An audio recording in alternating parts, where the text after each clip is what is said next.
funny fish. I didn't have to go far to find some subject matter to start on here. I've taken kind of an inkling to these beautiful images that NASA and JPL and the government provide to us. So I landed on NASA naturally and followed some Hubble telescope links, and I wound up to this page, which is titled NASA's Hubble Celebrates 21st Anniversary with Rows of Galaxies. To celebrate the 21st anniversary of Hubble Space Telescope's deployment into space, astronomers at the Space Telescope Science Institute in Baltimore pointed Hubble's eye at an especially photogenic pair of interacting galaxies called ARP 273. For 21 years, Hubble has profoundly changed our view of the universe, allowing us to see deep into the past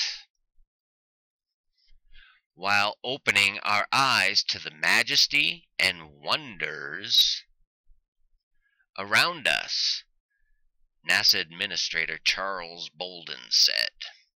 Okay, so you get the gist of it, and this is like the feature image, which is known as this rows of galaxies. It's actually called RHC,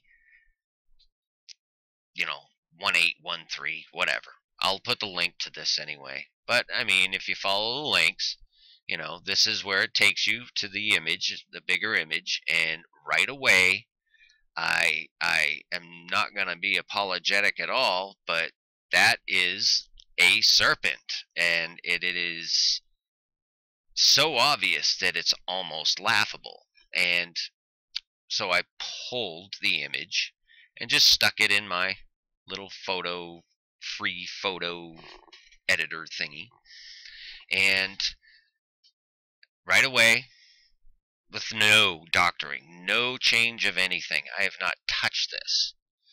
You see in his mouth here, seems to be a light right in the center of his mouth. Now, does anybody recall the Vatican audience hall at all? The one where the Pope speaks from, the serpent. Well, that's neither here nor there. If you've never seen that image or know anything about that, I'd look into that too.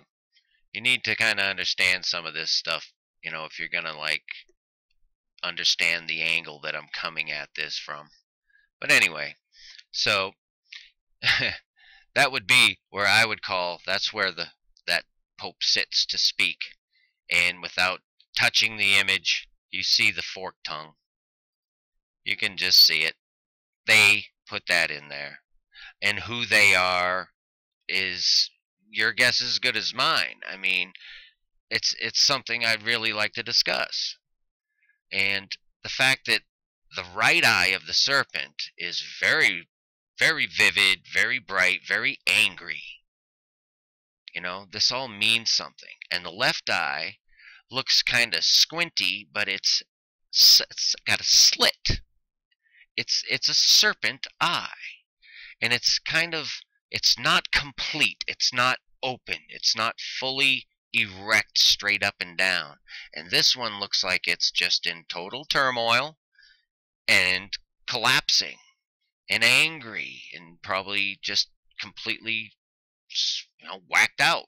And I am telling you that represents this. And what this is the eyeball of this mural in the Sistine Chapel, the Final Judgment, the image of the dragon. His right eye, his left eye, the Christian church, dying, falling, confused, angry. They don't know what to do. They're all pointing towards Lucifer's serpent system. The left eye.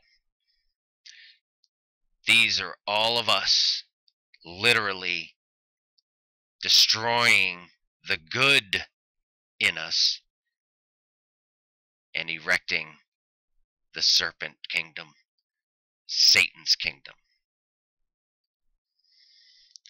But I digress. That represents the not quite fully erect beam. Please look up the scripture that I put because it directly relates to this. And that mote that we have not seen in our own eye for many, many centuries now is finally dying. And that's what that represents. One race being cannibalized and devoured by another. The serpent race. Thank you, NASA, for your beautiful images of deep space. We truly appreciate your spending our tax dollars wisely. Think about this stuff, you all. Peace and grace. Many fish. But have removed their heart far from me, and their fear toward me is taught by the precept of men. Therefore, behold, I will proceed to do a marvelous work among this people, even a marvelous work and a wonder. For the wisdom of their wise men shall perish, and the understanding of their prudent men shall be hid. Woe unto them that seek deep to hide their counsel from the Lord, and their works are in the dark, and they say, Who seeth us? And who knoweth us? Surely your turning of things upside down shall be esteemed as the potter's clay,